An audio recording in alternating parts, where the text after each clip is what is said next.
writing of the book, even though it's premised around the family, you will see that the bulk of the book, 95% of the book, is about other people and not the family. Okay. And the only reason we wrote about the family was to provide the context and why we're writing the book. And the context for us was very important in the sense that we didn't want to be seen as people who are trying to write the history of the ANC, which we do not know about, we do not own, and we don't think we're qualified to write about. Sure. Instead, we could write about what we know from the viewpoint of number 43 and how it actually complemented what the ANC was trying to achieve.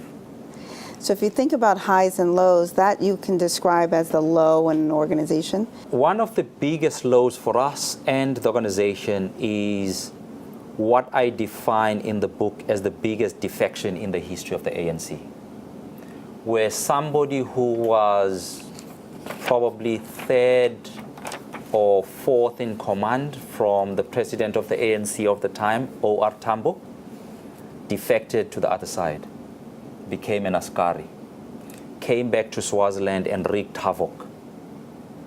People went missing, people were maimed, people were killed, cars were shot at, houses were bombed. And this now is somebody who operated from number 43. Somebody I trusted as a brother. Somebody I had predicted to, in the future, South Africa would end up being, at best, the president of the country. At worst, the deputy president. That's how intellectual he was, and that's how he actually portrayed himself as a leader amongst us. And the day or the night before he was arrested, abducted, taken across the border into South Africa, we had spent almost half the night, up until 3 a.m. in the morning, contemplating a future South Africa. Oh, wow. The following day he was arrested, disappeared. When he came back as a sellout or an Askari. For me, that was one of the biggest lows, because what followed after that was a series of killings. One of those killings is a killing that took place literally at the doorstep of my brother's house. And this is an operation that has been cited on many occasions, but more prominently in the TRC report, which is the Truth and Reconciliation Commission report of South Africa. UVIVA? That's right. That's UVIVA. Yeah. And amongst the people who died was a former schoolmate of mine who had just completed his law degree and was waiting for his graduation. He never made it to the graduation. Wow. Yeah. That is sad. And if you think about your personal lows? I don't think I've ever had a low. And the reason is that during the period that I'm referring to, we never fully appreciated the risks that we were exposed to. I only started appreciating those risks when I started writing. And I was saying to myself, how stupid could we have been to put ourselves in this situation for a period of 40 years? But we're very, very lucky in that in this period of 40 years, despite the fact that this brother of mine by the name of September defected, came back and created the havoc that he created, he never picked any of the family members, neither did he pick number 43. And for us, it remained an unanswered question until the very tail end of putting together the manuscript. We had always asked ourselves why number 43 was never touched. I then get the opportunity of interviewing one of the police officers that operated from Swaziland, South African police officers that operated from Swaziland, with Eugene de Kock.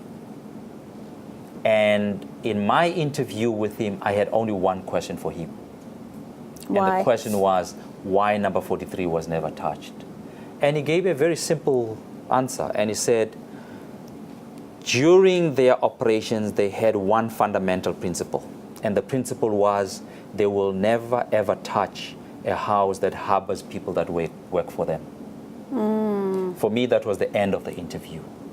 I didn't want to know the identity of those people because it is a truth that I did not know how to deal with. I would never have known how to deal with that truth if it was one of my siblings. So or my parents. someone in your home worked for the enemy. That's right. That's Wow. right. Yeah. And this is why this house was kept untouched for over 40 years. Tell us a little bit about the Pretoria bombing. Now, the Pretoria Church Street bomb blast was an operation that targeted the military in the city center of Pretoria. The biggest risk with that operation is that because it was in the middle of a built-up area, it was unlikely that it would only affect the military personnel to the exclusion of the average citizen. And it so happened that the bomb actually killed a lot of private citizens. That means the ANC had crossed the line from hard targets to soft targets. It attracted huge global criticism. And from then on, they had to play a huge diplomatic exercise to try and correct that image, which was building in the minds of the global community that it is a terrorist organization. And what changed after that? What changed after that is that the ANC became much more articulate in the way in which it managed its operations.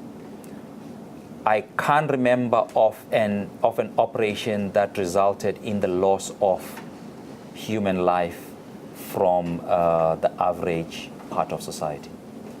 That's the way they managed it.